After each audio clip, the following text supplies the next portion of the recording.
Escopia Radio Talks. Welcome, ladies and gentlemen, to a special episode of Escopia Radio Talks.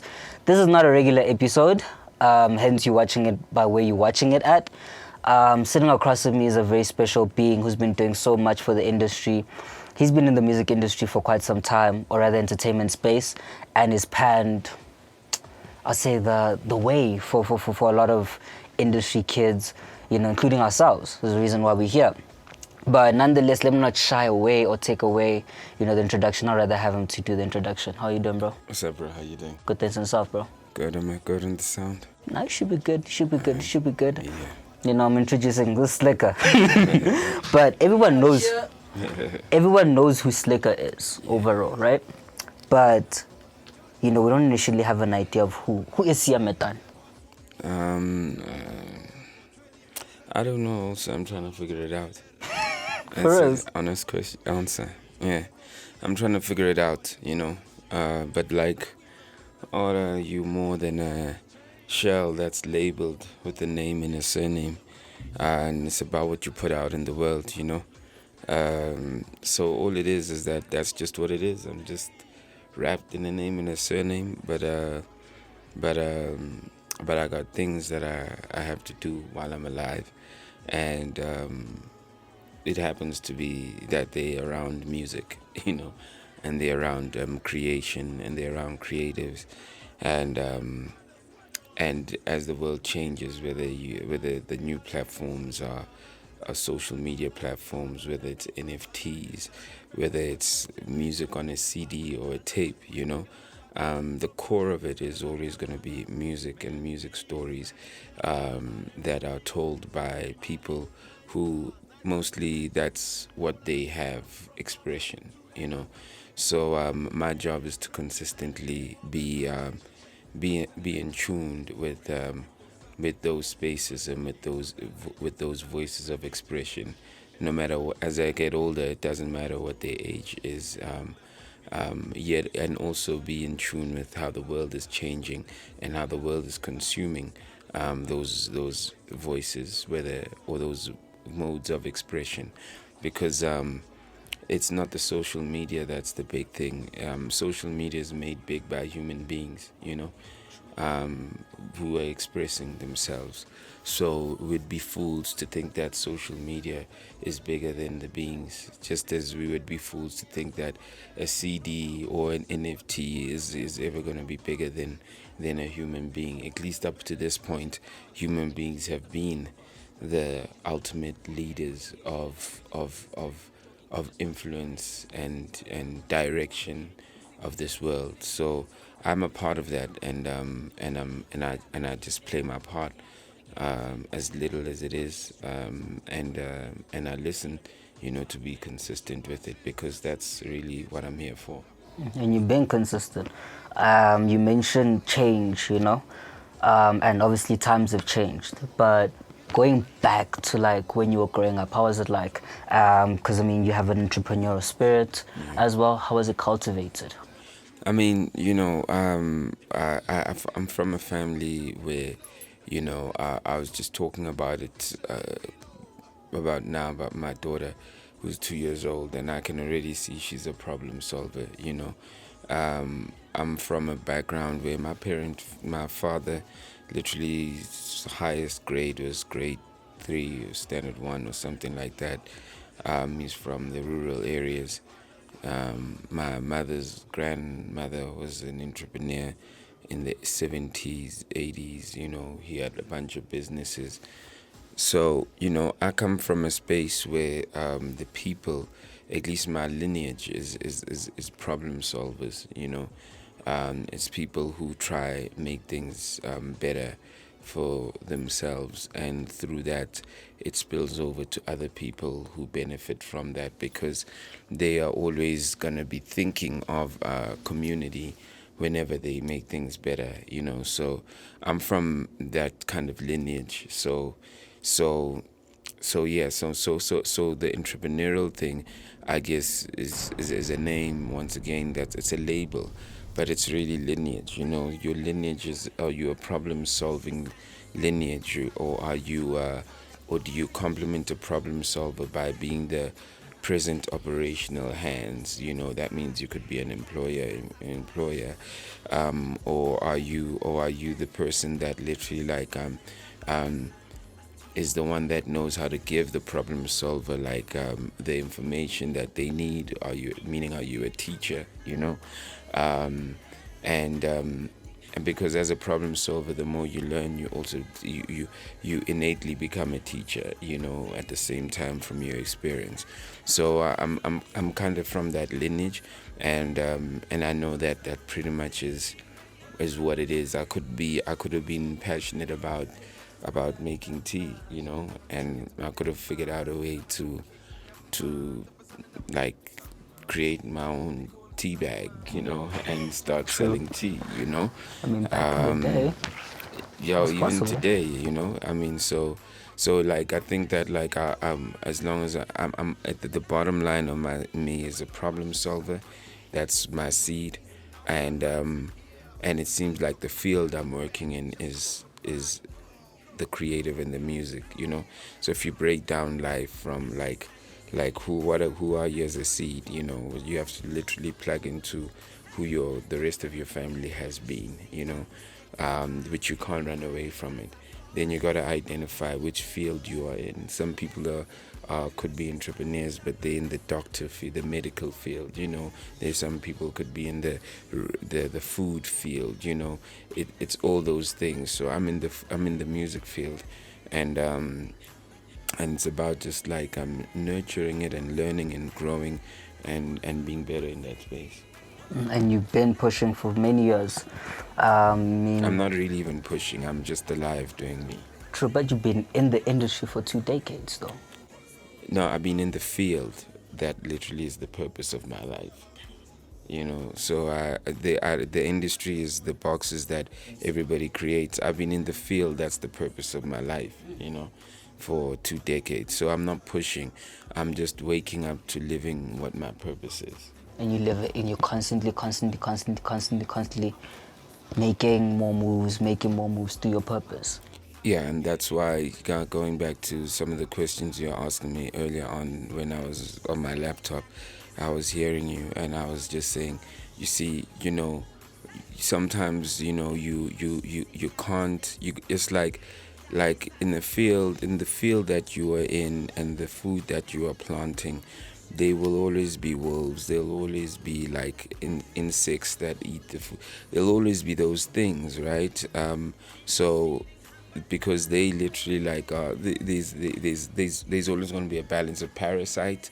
In life, there's a balance of good and bad. So in that field, you're gonna say, you meet up with the person, and they go, yo, the hell with you, I don't have the time to speak to you. Which is the question you're asking. You're saying you meet somebody famous, and you try to speak with them, and they push you away, and they say, the hell with you. What you were asking me about, and you're like, what are my thoughts on that? And I go, well, I mean, it depends, because I'm not in, I don't know what field that person is. I literally go back to, I deal with a lot of famous people who are inefficient, who don't honor their word, me, but it doesn't mean that I'm in the wrong field. It just means that those people, literally, they could be like the apple that doesn't make it to the store. You know what I mean? But they hot now, but they still an apple. They hot, but I've been in here for 20 years. I see it, how it all works out, and you could have a good run for 3-4 years. It's cool, but you still got another 20 years, and I'm the way I'm doing things that are literally gonna allow me to be, even when I'm dead, the things I'm gonna do, that I'm working on and I'm pursuing right now in the field of my purpose. The things I'm pursuing are literally going to gonna surpass my life, currently, because I told them in 2003 that hip hop was gonna be big, and we gonna live off it. I said that in 2003. They were like, oh, they never believed me, and look at it now, in 2000 13, I started SlikourOnLife. I said, yo, what's going to happen is we're going to go digital. It's going to create this content. And look at me now, look where I'm sitting right now, 10 years later, right? And that was 2013, right? That was before Apple Music, before Spotify, before YouTube popped. And I mean, not meaning before them, meaning in South Africa. Yeah, You know what I mean? I remember. So, you know, so when I'm saying even the things I'm working on now, I've always been working on things that are fixing the future. And I'm 40 now, so the current things that I'm working on are gonna be taken over by other people, and they're gonna make them bigger and better. Maybe someone like you, who knows, you know. So that's what it is, you know. I always tell people that I'm working for the future. You know, I work for the future. I don't work for today because today has the problems of all the people in the past who never fixed things.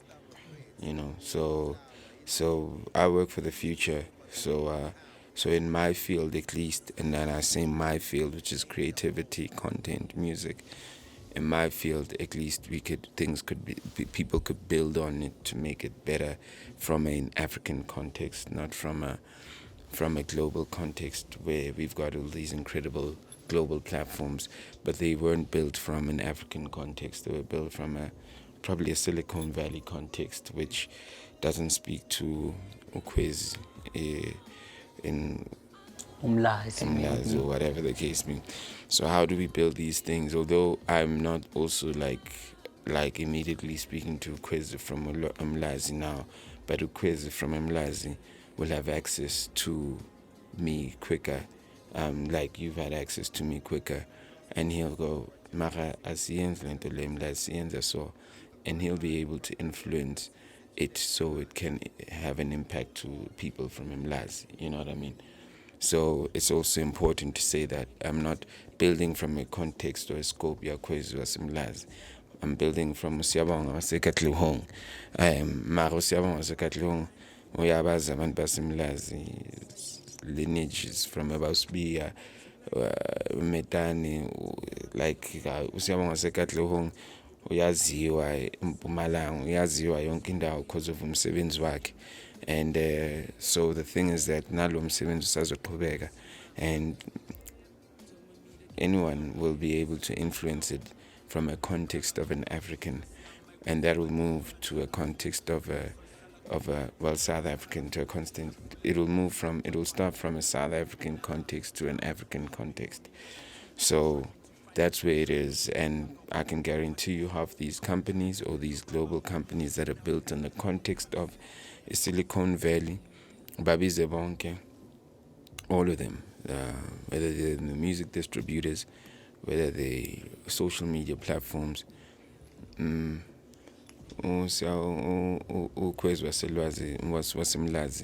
he could get a job and make some money, but influence is a big thing, you know. Now, you're talking about influence, right? You've had influence in the music space mainly, right?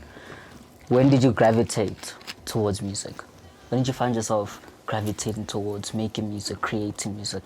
When was your love sparked for music? I mean, I was a huge Michael Jackson fan as a kid. It started there. And then because I was in the 80s, it was at the times that apartheid, you know. So, you know, from there, you know, the 80s, you just start seeing, you don't see enough black people that you want to be like, with all due respect, because of apartheid and what apartheid has done to them and to their minds and to their growth. Within you, you don't even know, you don't even understand the concept of being global, but there's this global thing that you have inside you. And so when I saw these rappers, so I loved the Michael Jackson music, but when I saw these young rappers just saying things that I was like, geez, like I've never seen black people like this. That's when I fell in love with the idea of a progressive, expressive, free black. And that came through the package of hip hop. But I was in love with the concept, because that gave me reason to love myself. You know what I mean? that gave me reason to have hope for myself. Less the music, but the people, because we all want to feel like we're important. But in order for us to feel like we're special, we gotta, especially when you're young, we gotta see the representation of someone who looks like us, who's actually like doing well. And I saw that in rap music for the first time. And I fell in love with the idea of being expressive, loving yourself, speaking your mind, and and not having a ceiling. I fell in love with that idea, and I felt that that suited me in my life. But it was packaged in rap music. You know. Now, rap music, and you obviously learning to love yourself, finding yourself loving music to the core. Skwatta Kamp came to be birthed. Yeah. How did you guys come into formation? I mean, it wasn't. We never even came into formation. We're just a bunch of friends, cause like, okay, I know that this guy from Heidelberg knows that like there's a guy called Slick in Leondale. This guy from Soweto literally knows that like he's rapping, but he knows Sugar Smacks, and Sugar Smacks knows like someone else he goes to school with from Alex. So we're just boys, and because there wasn't a lot of rap, we really resonated to each other because we all were rappers, So we're just boys. And even the name Skwatta Kamp, it was Flavir's birthday and Alex. It was a joke, it was like, sis busy Skwatta Kamp, so you must know there's no money, there's no career. We don't think it's gonna be a career. Like I think like Maslang and his song, there's almost like it's like there's like 13 of us, it's just boys, So even the name, we weren't formed. We were Samachita, and what we had though that differentiated us from other friends who rapped is that I had built a studio in my house, So, and at the time, having a studio already, like I say, I've been telling you all that I was living in the future, At the time in the 90s, just having a studio in your house, I mean, the equipment that like sound companies were selling were not for home studios. So you wouldn't find like a mixer like as small as this one here in front of you. You wouldn't find like a machine as small as this in front of you. The speakers were all super big. Like they had racks and racks of sequences of things where you could record. It wasn't all digital, you know what I mean?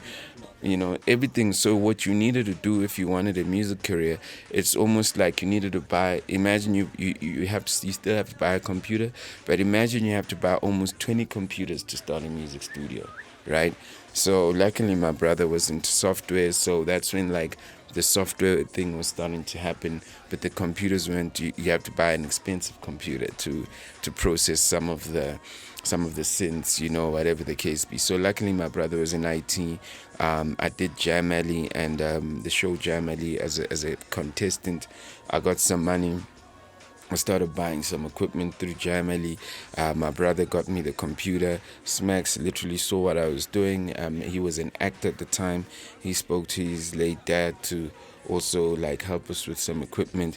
Even the speakers that we had like disco speakers, you dig, for the studio, and his father got us the speakers. Infa also was always there. He started getting kind of like the cabling, but it was all happening at my mother's house. So that I spout the idea, but everyone else contributed in a little way, as they did, and that's the difference with us, is that Besamachita, so we'd come record. We fascinated by the fact that we can record. But before that, we were recording in gospel studios. We were recording and they were giving us free time, people like Abasiz Wezako, that those the guys who started like Pure Magic. They had Rebecca Malope at the time signed to them, So those guys through labels late on literally gave us time in the studio. But it would always be, they treat you like kids, or they wouldn't like you. You literally catch 4 taxis and wait and they tell you that no, you can't record today. So again, I said, fuck this. This is when I went and I built my own studio. And I had the idea of building my own studio, and obviously, like I said, the brothers Smacks, Infa, they saw the vision, bought into the vision, and contributed in their little way. And when we were hanging out, Namajita, so record us, and that's how also the music started becoming like finessed. I mean, songs like Omoy. There were a bunch of other songs. I tell people all the time that music is a practice. You literally have to be in the studio every day, or at least like often, so you can go, that shit is a shit song. I should have said this better. Next time I'm saying this a lot. I need to stop saying this. You almost need to find your sound through like hearing yourself and trying again. Means sick of hearing yourself and going, I want to go through a whole new direction. So right now, I don't think that's the effort that's been put into making music. That's why I really support guys who, even if I don't think they're great lyrically or whatever, but have great output, because those guys are constantly working on their output and improving. So that's where the thing started. We never planned to be a group. We just had a studio, we had music, we were recording it on tapes, we sold it in our hoods. Like, it shit became so influential. We literally had guys in different hoods we literally buy tapes, empty tapes in the streets. Empty tapes, for context, that means that was like where we would record the music.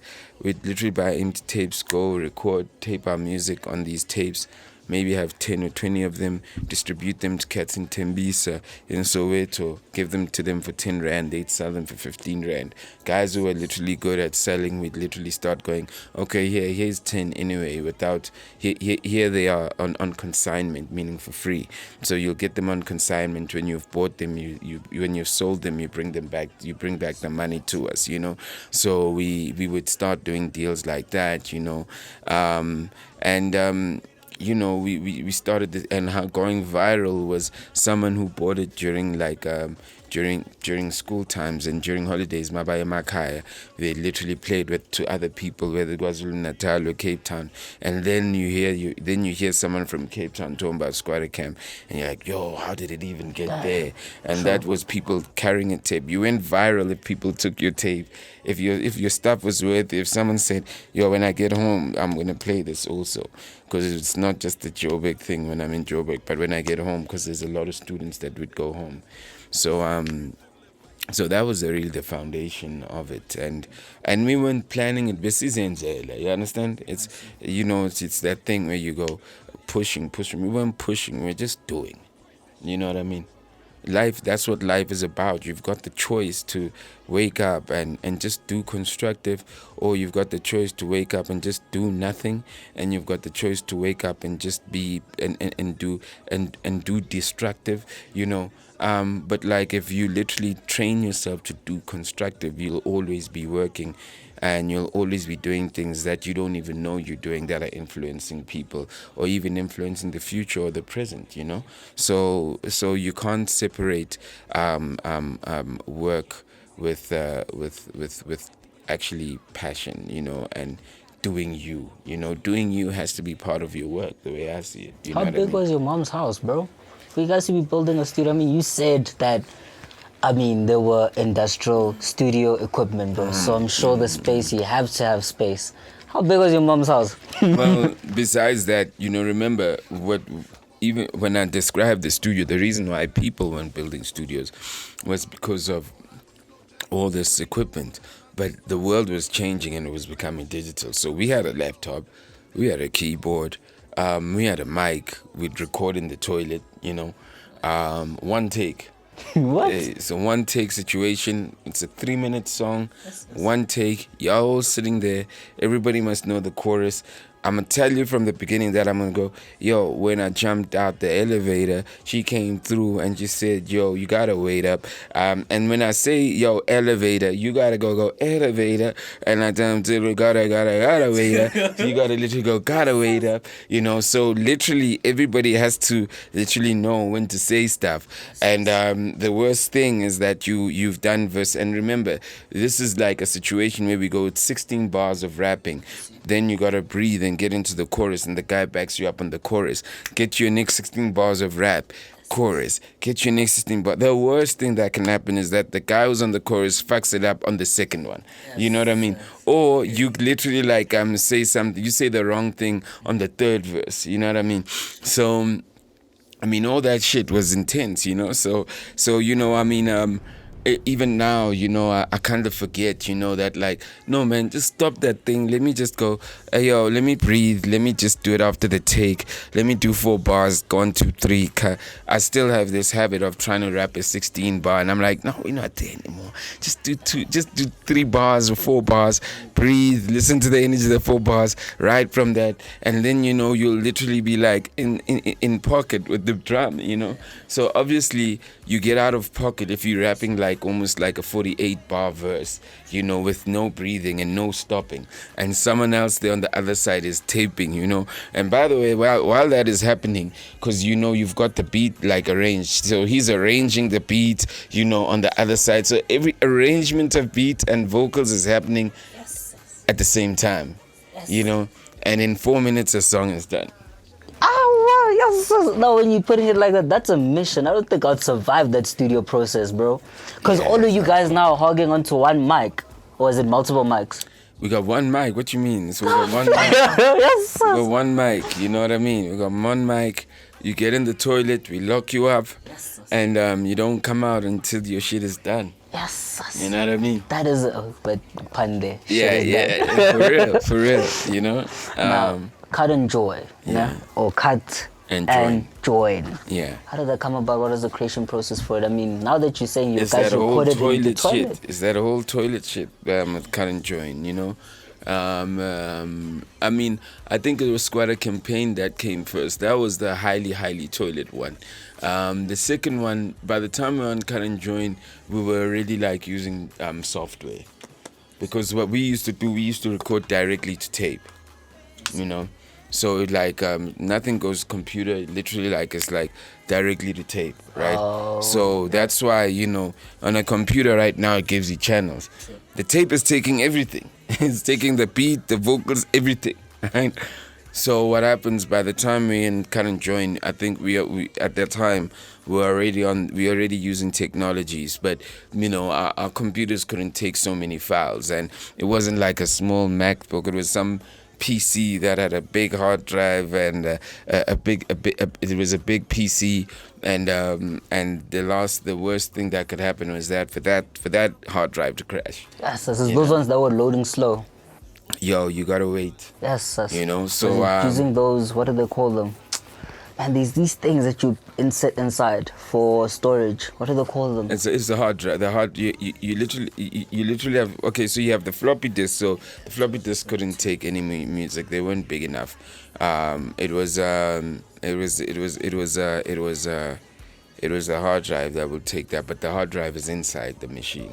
You know, I mean, the sound card was always part of the computer, and like back then the computers have fucked up sound cards, so your audio would sound like shit. When you listen to it, it sounds like it's coming out of, it's being recorded through. We were frustrated just getting the sound right. Just getting the sound right was a frustration, you know. I mean, it's crazy. I listened to some of the old songs I used to listen to, and I would literally like crack my skull and go, how did they get it so clear? Like, how did they get those drums to come out like, because your drums always came out with a little bit of a hiss, like, poo, poo, you know what I mean? And it was the sound card, because your sound card wasn't taking out the drum. The keyboard would make the drum sound like, brr, by the time it gets to your tape, it sounds like shit. So I would get frustrated, and I'd have sleepless nights, because I just can't get the sound right, you know.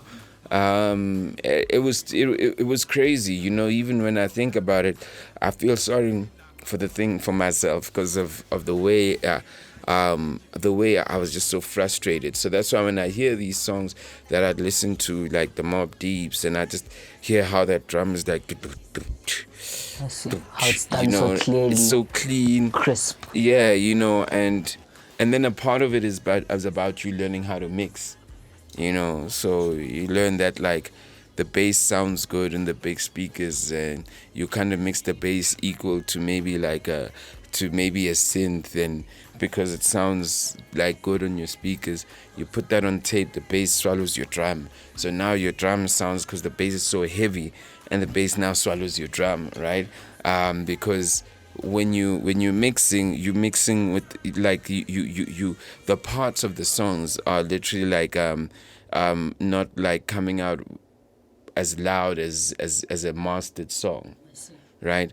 Because a master song takes everything and literally amplifies it. So what it is, when you're producing, you just have a piece of a bass and you have the sound from the keyboard, right? So by the time you're mixing and then you're exporting it and you're going to play it in your car and you're going to literally like now boost, because now it's boosted, that bass is like it swallows your drum. You can't hear the little things you're playing, like the pianos or the whatever the small sounds you play, the hidden things, yeah, things that the make strings, the song. you don't hear the strings because the bass is just swallowing everything. So you get frustrated because you don't understand that, there's a mixing process, because these are all self-learned things, right?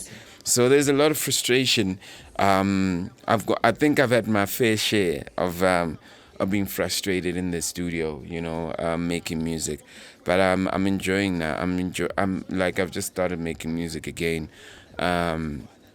without the baggage and the stuff I'm thinking of in the history. I've got my own setup at the crib. Proper. We have a setup here also.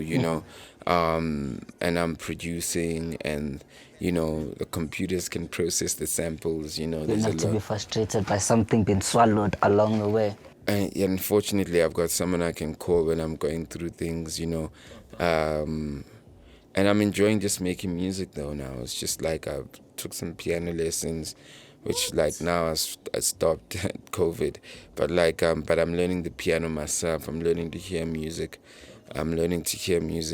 So I can go try play it also, and I just do a normal running or jogging thing, and I just get home and I just wanna like play something, and no drums, no nothing, just play, and then I follow my heart.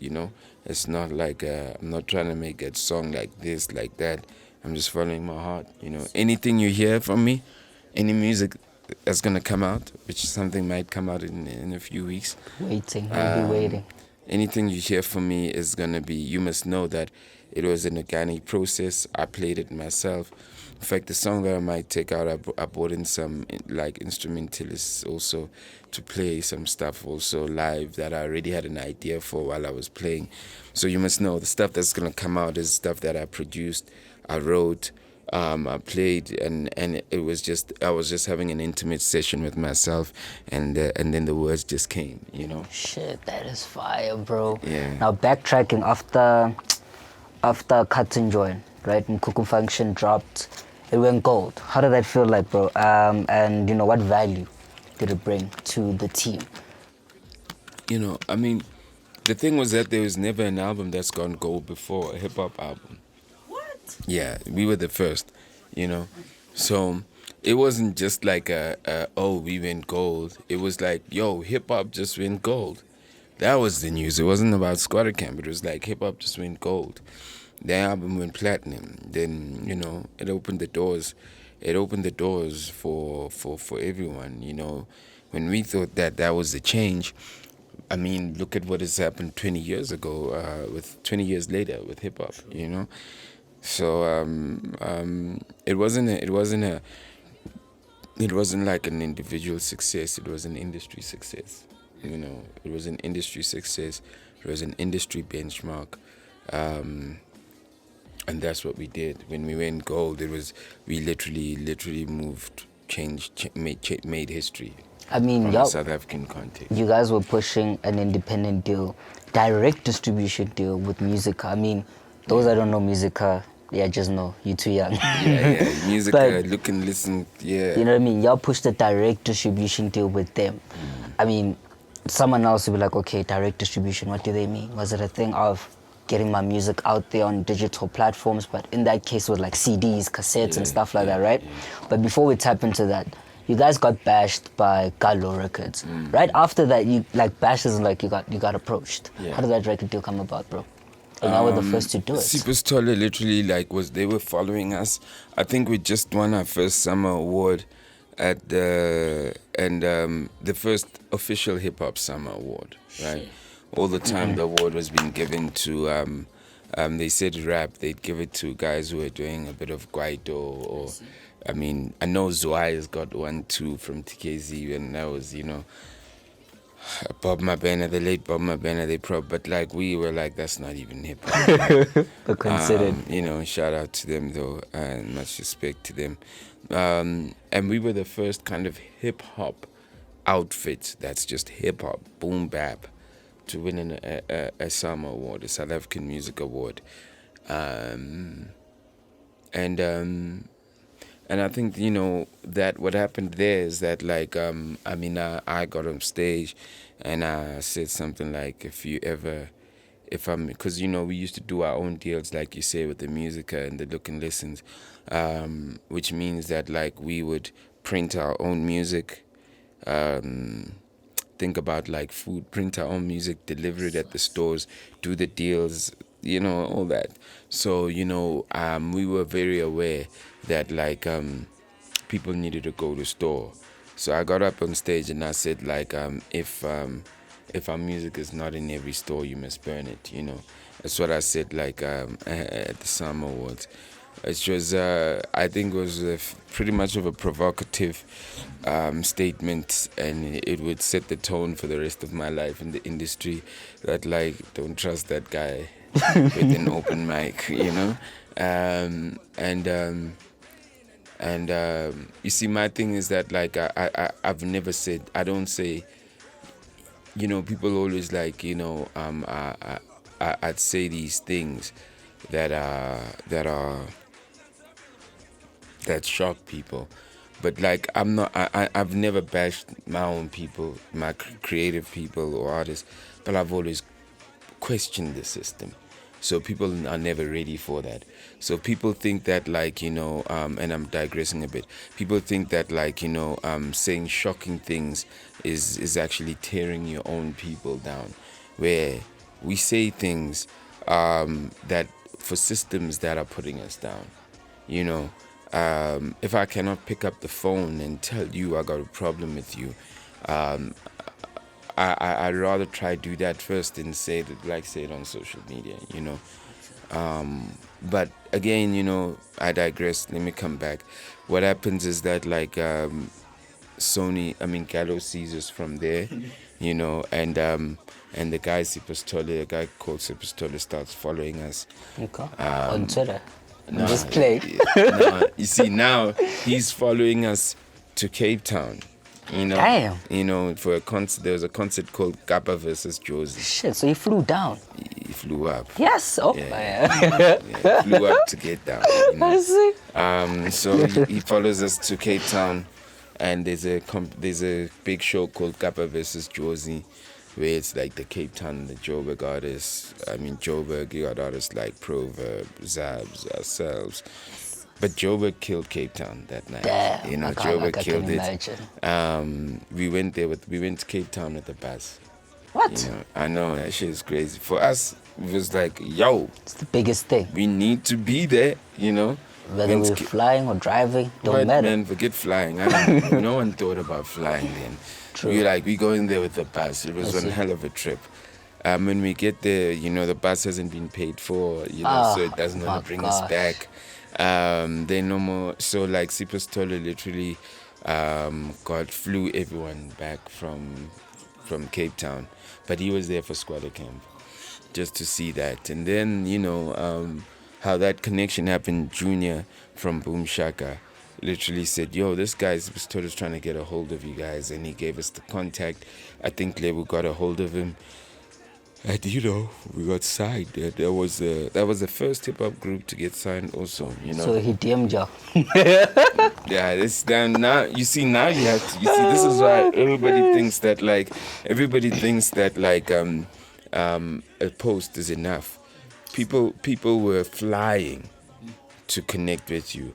People were literally, like, leaving their houses to support you. You know what I mean? Stopping what they're doing to support you. And so I always go, people must be chill. You could have 1 million followers, you could have 2 million followers, but if those cats aren't walking out to kind of go do, you've only probably got like 100,000 or 1,000 of them that will literally do what they were doing for us. So the rest are just trying to not miss the news. They're not trying to get the FOMO. They also want to say, we saw the post too. So that's another thing about being a creative and an artist. It's like you must also know, like who are your allies. Don't be so gassed by numbers you don't control. True. You know what I mean? Now, I'm behind the label. Obviously, you touch base on the label side of the music section, the business, but we're going to tap into that in a few. Galo approached you guys, you signed. Then Def Jam also along the line approached you guys. This is before the split of the group. How did that approach even come about? So for clarity, the group has never split. Even now, the group is not split, hasn't split. Oh shoot! How could we split? Samachito. We're homies. Oh yeah, true, true that. There's no such thing. We just grew. We just grew. You grew each other in that moment. What you say? Yeah, what did even? It's interest, it's perspective, it's there's so many things, we've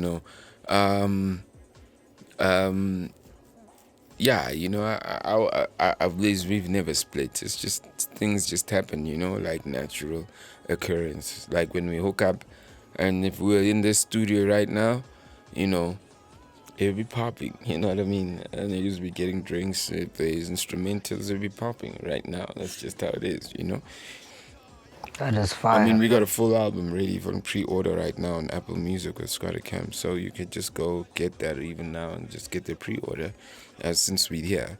But you're asking. But the Def Jam deal. No, so Def Jam was more like Def Jam came through Sony. I mean through Gallo. My bad, Rama. Def Jam came through Gallo. Sony's right? Just there. Yeah. Def Jam came through Gallo, and what Def Jam wanted, they wanted us to do a song for Christine Emilian called Dip It Low. There's a song called Dip It Low, and they wanted us to do the South African remix, but we were like, no, but like, who the hell is Christine Milan, firstly? And second to that, we were like, look, she ain't popping, we popping. So for you guys to tell us that a full stranger is going to take our rights, our publishing rights, that's not going to happen.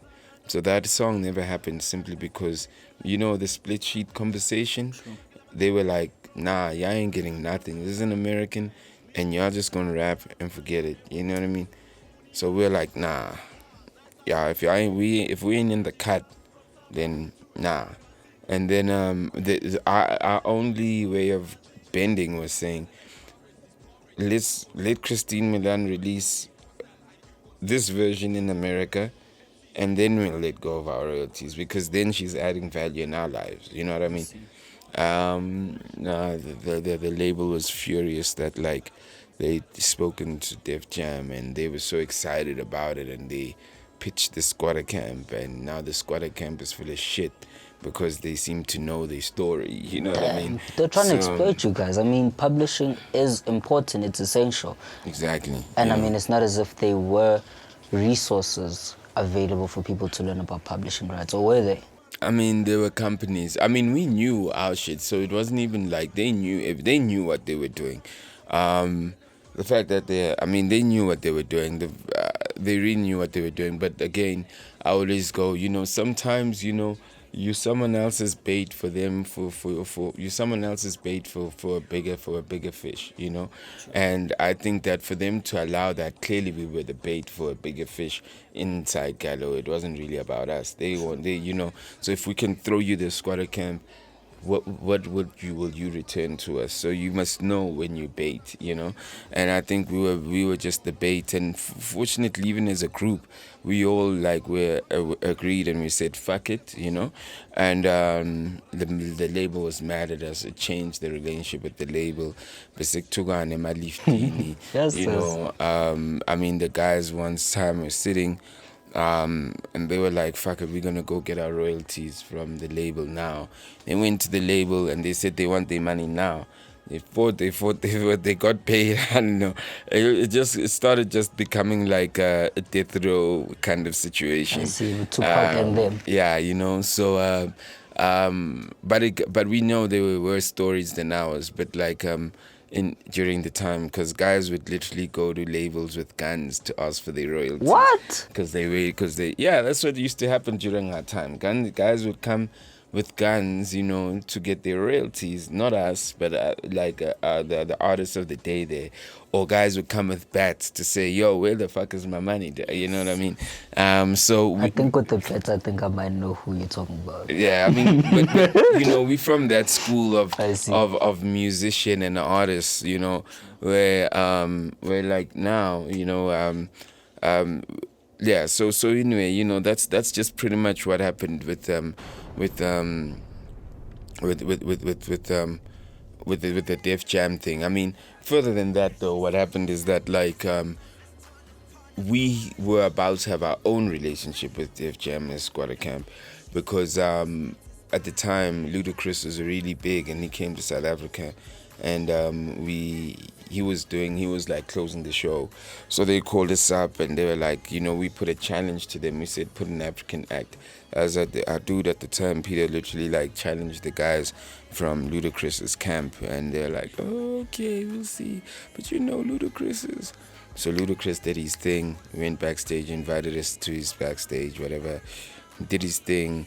He literally stepped back when we got on, and we literally did this. It was a big song at the time. I think it was We Did It More, Yo, the crowd went crazy. Ludacris like came back on stage, and he was with us there, jumping on stage with us. And then when we were about to leave, they're like, no, don't go, because he had one more song. So they were putting us in just before his last song. We had one more song to do, and the last song that he was gonna do was that when I move, you move. You know what I mean? That was huge, right? Stand up. So he literally just called us on stage to do that. And then a relationship was started. They flew me and my manager at the time to Atlanta. They wanted to set up a meeting with Jay-Z was head of Def Jam at the time. They wanted to set up a meeting with Kevin Lyles, and but like I just think that those guys, at their own cost, they got us accommodation. They flew us to there, but I think because remember Ludacris and them are in the South. And I think Def Jam and them is in New York. So it's like flying from here to Cape Town as an example. So we're in the South and in Atlanta. And for them, they were trying to set up this meeting with these guys, but it seems like Kevin Lyles and Jay-Z and them weren't getting back, So it was a kind of fruitless kind of trip. But it was great to experience that energy, because I kind of got into the studios where like Boys to Men were recording. I was part of LaFace, Outkast. All these guys were recording in these Atlanta studios, and I was. And I got to experience a session because they were recording like a DTP kind of compilation album. I got to literally see their process in studio. I got to 2 Chainz was still called Teddy Boy at the time. I got to see 2 Chainz like them doing his thing there. It was incredible. I got to see how they were selecting beats, and who would be sending them beats and what they would throw aside. And I'm like, yo, you throwing that aside?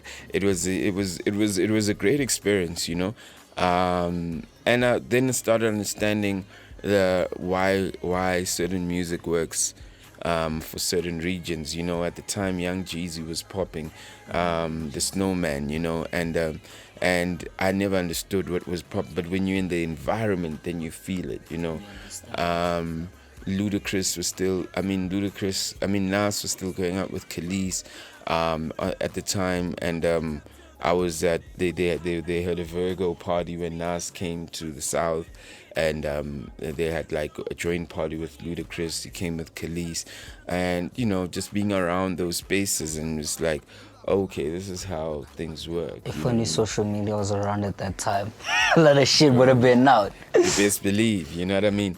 So I mean, it's I always say that like it's unfortunate. Everybody, the reason why Jay and Kevin Lyles weren't like jumping to it is because there was no social media for them to see how popping Africa was. So and we were the only guys. So you can imagine it's 2009 or 2008, right? It's 2006 actually. It could have been 2006. Yeah, 2006. It's almost like 17 years ago. Even Americans are ignorant about Africa. I always say that Ludacris's team literally thought about Africa before everybody. They were ahead of their time, So our Jay-Z and all these guys are not thinking like that at the time. You know what I mean? So you can imagine when like the world opens up like it's opened up like now, and everybody's going Africa to the world, and you got the Burner Boys, and now you're seeing all these guys who, like, whether it's a Jay-Z, whether it's whoever, if you see, or you see they got Rock Nation Africa, they got this. It's like they weren't woke to it 17 years ago. And if they had been woke about it, I think, oh man, they'll be far. There's so much they could have done, because when you convert the dollar to the rand, it's crazy, right? They would have made a lot of money. Oh, come on, in many ways, you know what I mean? So when you see all these things right now and all these interactions, and you see all these Black Americans like doing it, they were not hip to Africa 17 years ago. They were not hip to Africa 17 years ago. It was just like, the first kind of interaction with an American where, like, she felt like she was cool, was, besides the Ludacris camp, was I met Kelly Rowland also, And she was here just like, I think, a week or two yeah, ago. she was it's the second, well, as far as I know, I mean, it's the second time she's here, but I met her like a good 12 years ago, during the World Cup, and she was super chilled, man, like we were doing some stuff, rehearsals with her, blah blah, and she was like going to the club. She was like she was like, okay, there's something happening here. But it's funny when I see all these Americans, but it's also a new generation of Americans. True. When you think of Jigga, when you think of Baba Farrell, they like the older guys, and now they're chasing the younger guys who are plugging into WizKid, Tim's. They're chasing the younger guys who are seeing that. They're chasing the Drakes. True. It's Drake. People like Drake and them are literally like global citizens for real. Those guys' minds are open. Those guys, I mean, there was no Drake at the time, Even Kanye West's mind is not as open as Drake's mind to the world, you know what I mean? Not so self-absorbed, American self-absorbed. So when you think about it, the world only gets better because people get better also. True. So when we're looking at all these things that are happening with the major league guys, when you're looking at the deals, that could have been something that happened with Skwatta Kamp 19 years ago. When you when you look at the stuff that's happening with Nasty, it's all things that were there, but the Americans literally weren't woke, to Africa, and they had the resources to invest in us. You know what I mean? But I mean, you look at Blacksmith, is it Blacksmith Mambazo, right? Lady Smith, Black Mambazo, my bad.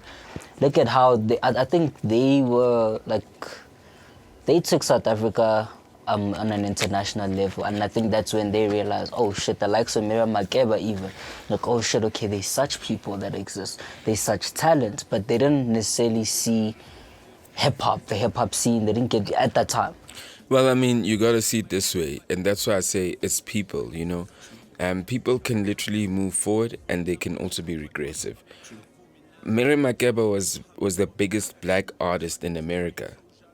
I don't know if bigger than Beyonce. She was a Beyonce in America.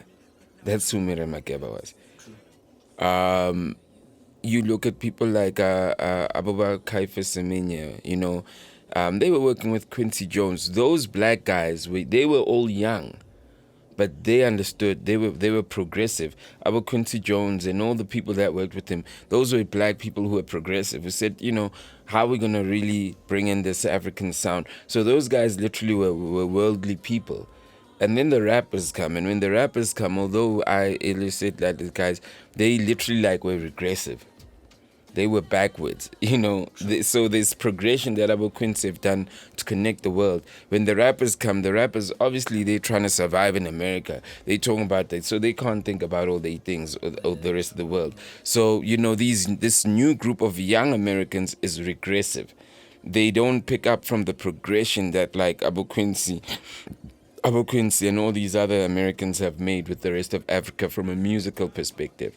So, you know, you kind of disconnect to that. Then you find this new generation where, you know, I mean, like I say, you know, you find about Drake. Like, Drake for me, really, really, besides just Africa, like Drake as a human being, I say, you know, if there's one hell of a kind human being, Drake must be one hell of a good person, because he knows his power.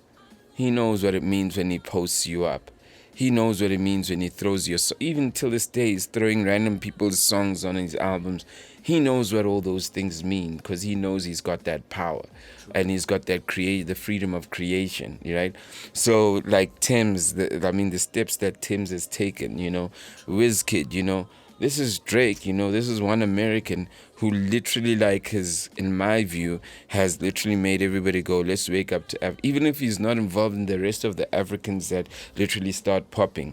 But he was the one that was courageous enough to say, Africa, let's, like, and when I say courageous, a young, courageous, cool guy, not like an old guy. He's like a young, courageous who's just ignorant. I mean, it's like putting it out the same as when you start thinking about it, like SABC. Yeah. How it's structured. I mean, it's run by old people. Yeah. Literally, it's run by old people. And I think slowly but surely, it's slowly getting to that point where it's changing for the greater good and adapting to, like, today's time. Do you believe? Do you believe?